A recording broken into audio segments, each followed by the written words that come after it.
Hello दोस्तों, मैं फराज सैयद और स्वागत है आपका मेरे यूट्यूब चैनल पर। 90 के दशक में तमिलनाडु के जंगलों में पेट्रोलिंग के लिए एक पुलिस स्क्वाड हुआ करता था।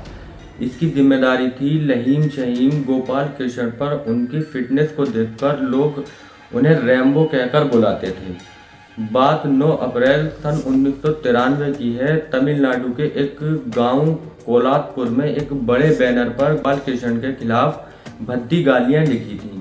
ये गालियां एक कुख्यात डाकू ने लिखी थीं। ये डाकू चंदन की तस्करी करता था।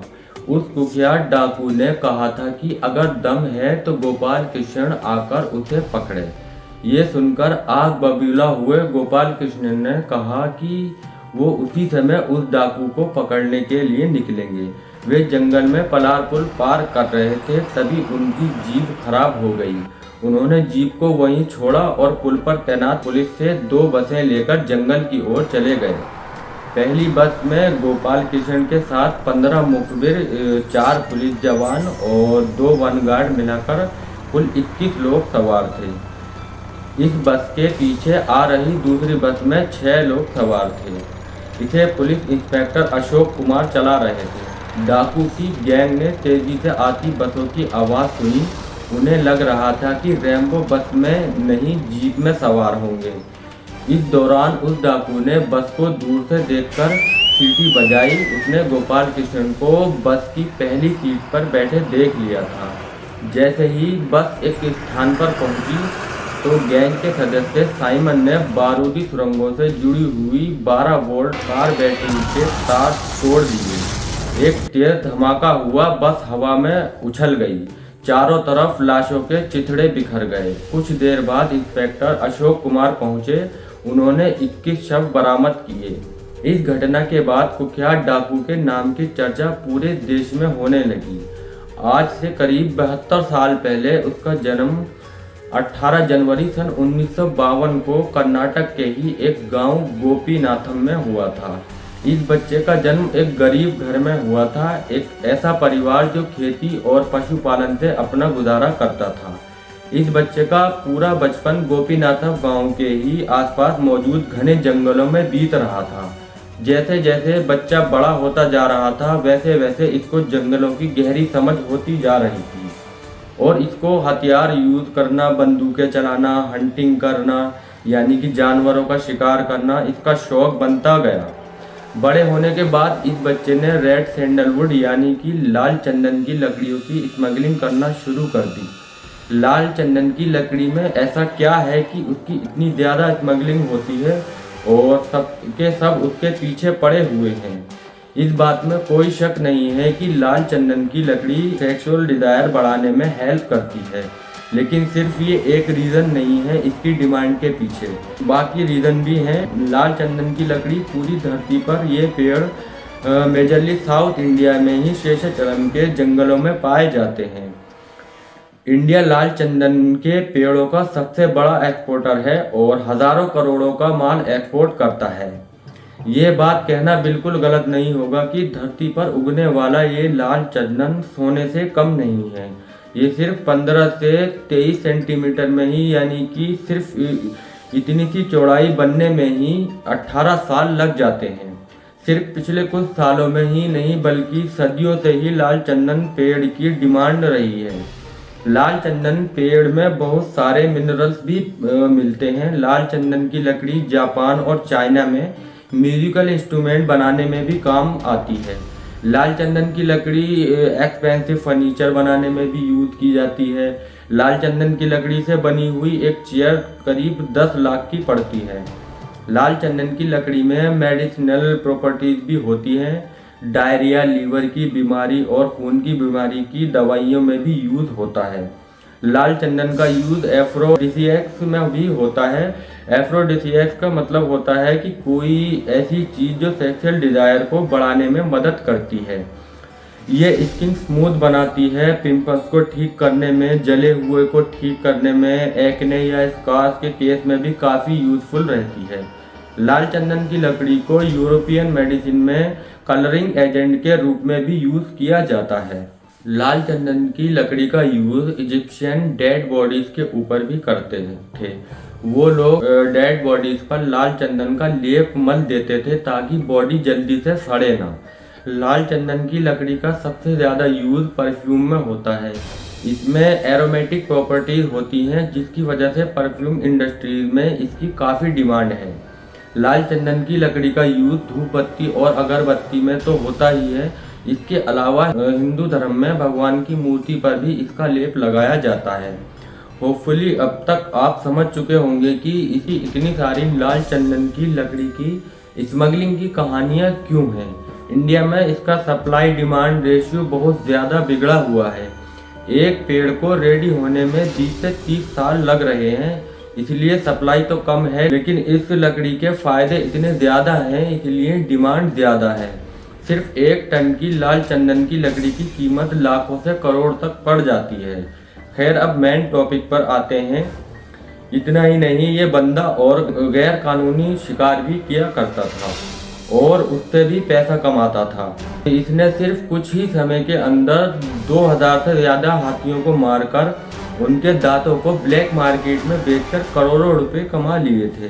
सिर्फ इंडिया से ही नहीं, इसने जापान और चाइना जैसे इंटरनेशनल मार्केट में लाल चंदन की लकड़ी की स्मगलिंग करके करोड़ों रुपए वहां से भी बना लिए। इस लड़के ने इलीगल धंधों की शुरुआत अपने ही गांव के आसपास के इलाकों के जंगलों से की थी।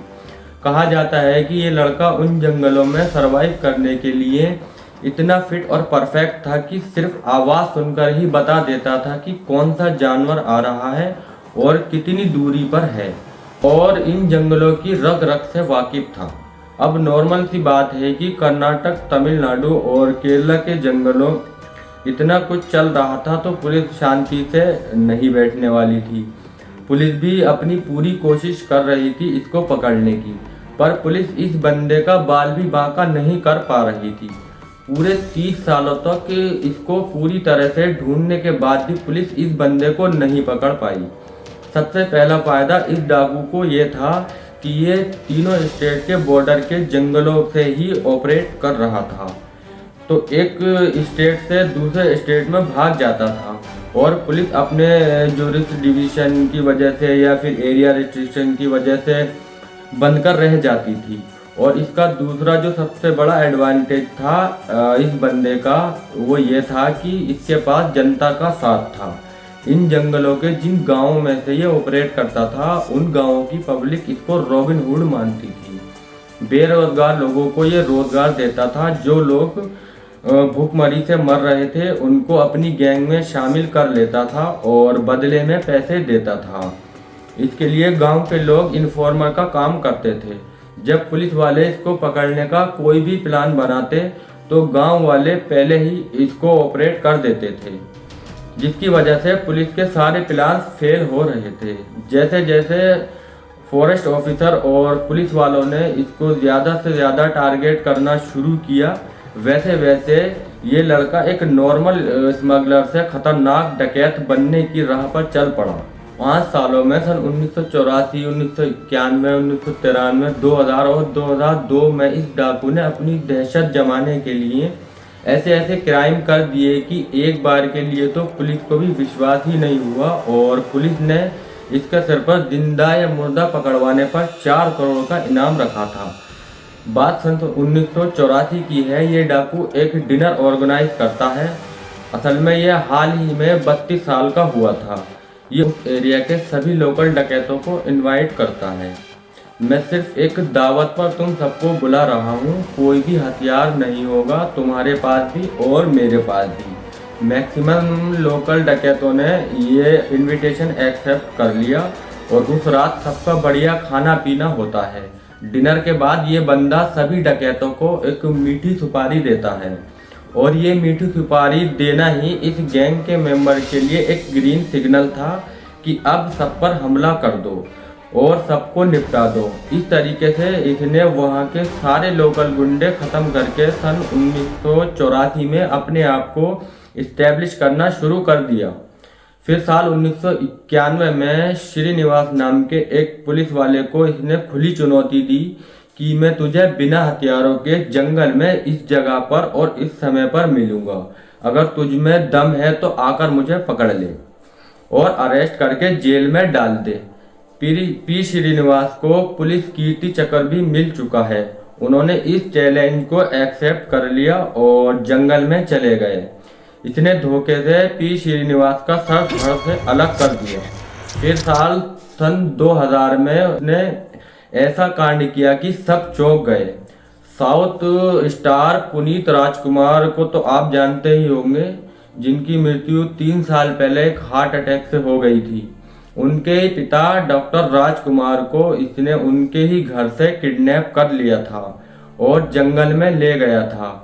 पूरे 108 दिन तक इनको जंगल में रखा था। इसने 184 लोगों की हत्या की, जिसमें 97 पुलिस वाले थे।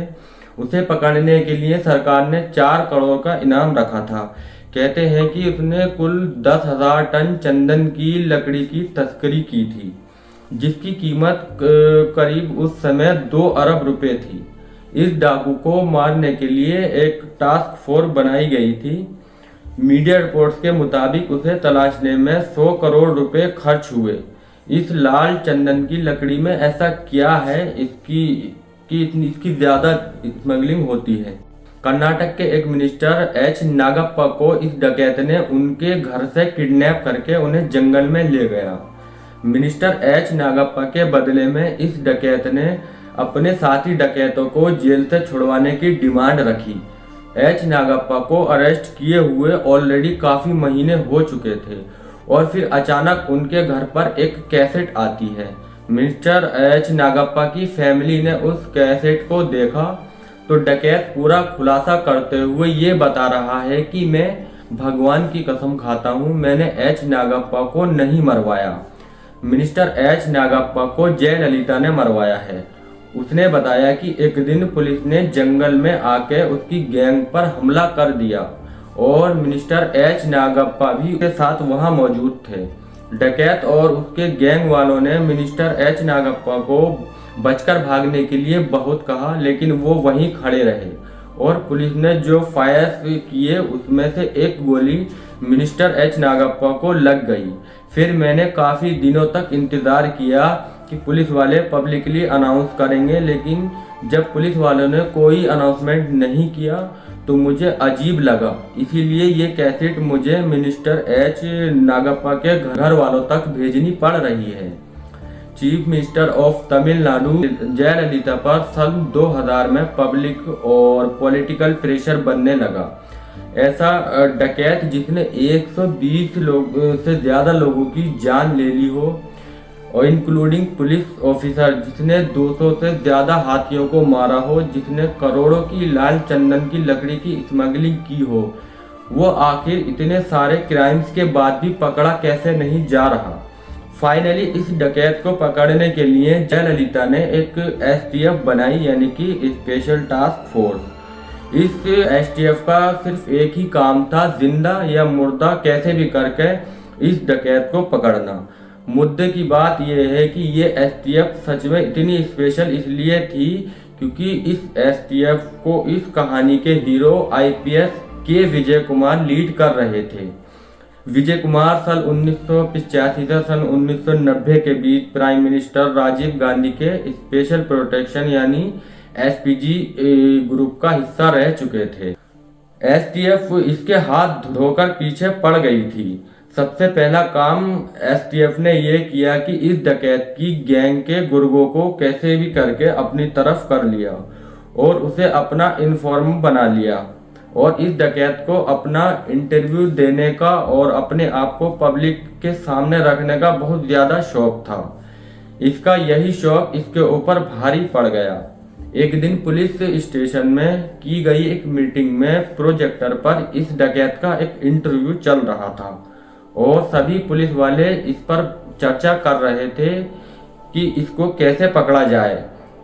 यहाँ के विजय कुमार भी मौजूद थे। के विजय कुमार ने नोटिस किया कि ये डकैत जब लेटर पढ़ रहा था तो बार बार उसको आगे पीछे कर रहा था, यानी कि उसकी आंखों में कोई प्रॉब्लम थी जिससे उसे शब्द अच्छे से दिखाई नहीं दे रहे थे।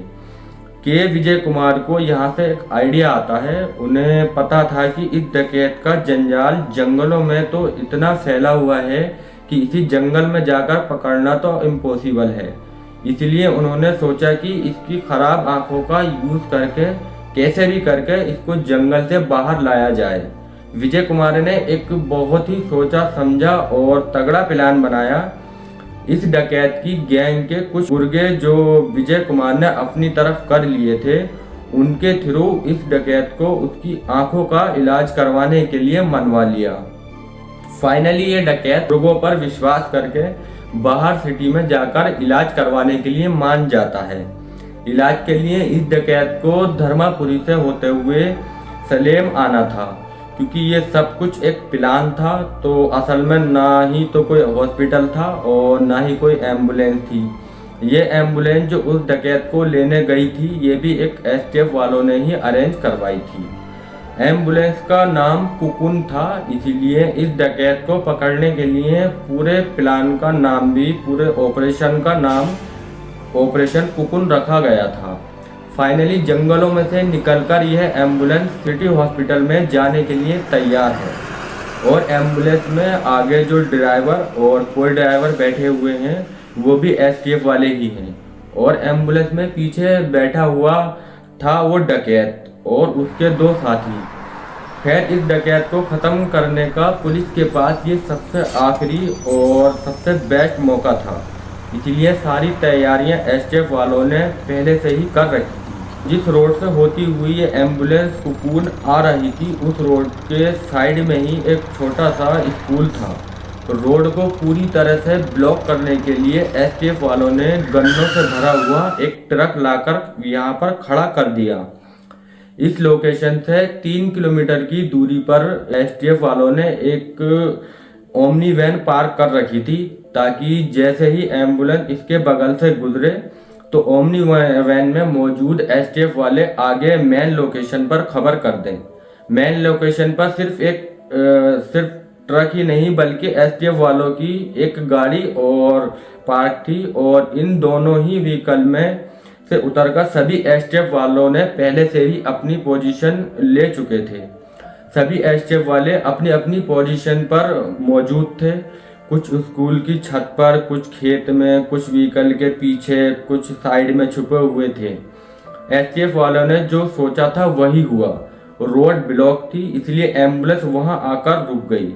एम्बुलेंस रुकते ही ड्राइवर और को ड्राइवर जो कि एसटीएफ वाले ही थे, दोनों उतरकर भाग गए। फिर एसटीएफ वालों ने एम्बुलेंस को पूरी तरीके से घेर लिया, उसको चारों तरफ से एम्बुलेंस को घेर लिया और एसटीएफ वालों ने अनाउंसमेंट करके उस डकैत को वार्निंग दी और सरेंडर करने के लिए कहा। डकैत नहीं माना तो फिर वही हुआ जो एसटीएफ वाले पहले से ही सोचकर आए थे। सबने मिलकर एम्बुलेंस को छलनी कर दिया। टोटल 338 गोलियां चलाई गई और एम्बुलेंस के अंदर मौजूद वो डकैत और उसके दोनों साथी मारे गए।